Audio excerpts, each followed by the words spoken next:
In this video, I'll introduce you to three of the most successful and influential figures whose books have changed people's lives. Most of them weren't just poor, they literally couldn't find anything to eat. Take this man, for example. You know what he's holding? That tattered piece of paper he found on a winter night in the streets of New York. It says, "I have a God-given talent in my voice. I'm a former radio host and I've been through a lot. Please, any help you can offer would be greatly appreciated. Thank you so much and may God protect you." Then there's the story of a homeless man, probably over 50 years old, waving to passing cars in the winter of 2011. By God's will, a passing journalist noticed him and filmed him asking what the talent was in his voice. He even offered him some change. So, simply put, "Hey, I'm gonna make you work for your dollar. Say something with that great radio voice." When you're listening to nothing but the best of oldies, you're listening to Magic 98.9. Thank you so much. God bless you. His name is Ted Williams, one of the most famous broadcasters in American history and a leading voiceover artist for major international brands after spending his entire life among drug addiction, alcohol, arrest, prison, and begging on the streets of America. But his life changed in a matter of days. He did commercials for big companies like Kraft Cheese, Cream Cheese, and Pepsi, and of course, I remind you of the boycott. He also signed contracts with news channels to present their commercials and radio spots. After about 2 years, he published a book that gained widespread fame in America called The Golden Voice, in which he tells his life story, which he summarized as suffering, misery, prison, drugs, homelessness, family breakdown, and ending with glory and fame because of a small note written in his own handwriting. So, you see this elegant young man? He looks successful and well-groomed, and he is indeed very successful.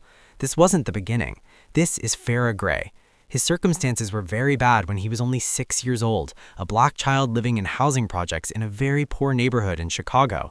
His mother had a heart condition, but she was ready to do anything so that her children would find a better opportunity.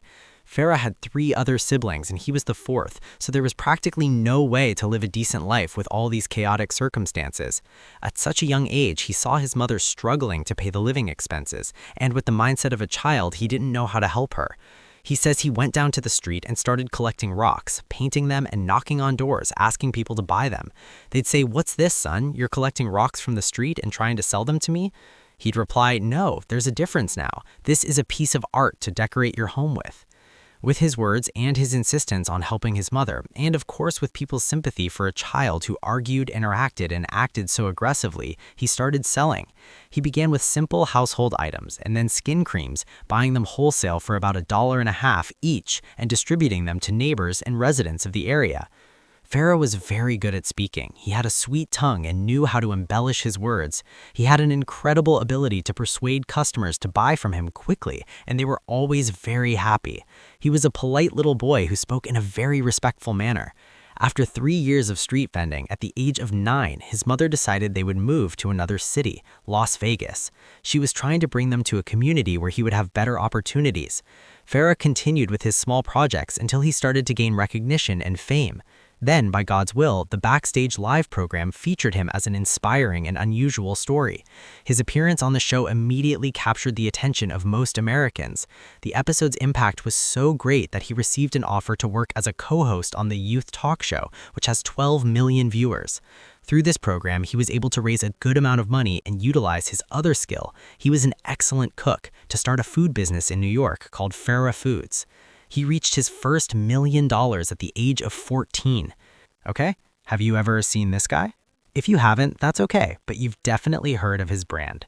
Wes Johnson was a simple young man who worked as a carpenter, and a carpenter's workshop was the foundation of his life and future. He married, had children, and settled down working as a carpenter in the same workshop until he reached the age of 40.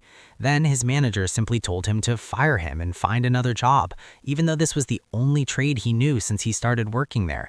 It was a moment that literally turned his life upside down, but he had no choice but to work to support his family and children. How would he provide for them? So he decided to risk everything he had left, mortgaging his house and designing 2 wooden houses, pouring his years of carpentry experience into them.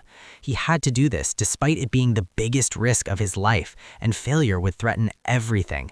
He finished the designs and started showing them to real estate developers.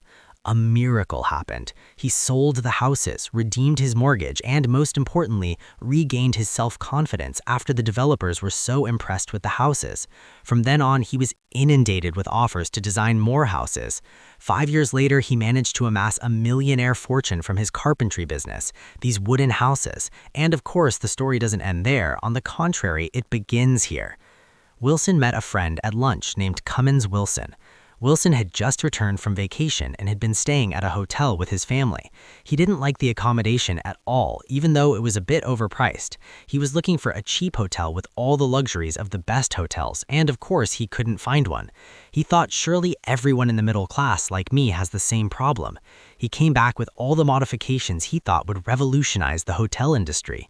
Imagine, he took measurements of the rooms, even the TV, the refrigerator, and the swimming pool, almost everything. He took measurements and told Johnson, "Look, I'm thinking of opening my own hotel. I've prepared the designs and everything." Johnson told him, "That sounds great and you can dream as much as you want, but look, this isn't an easy field and it's difficult to excel in it."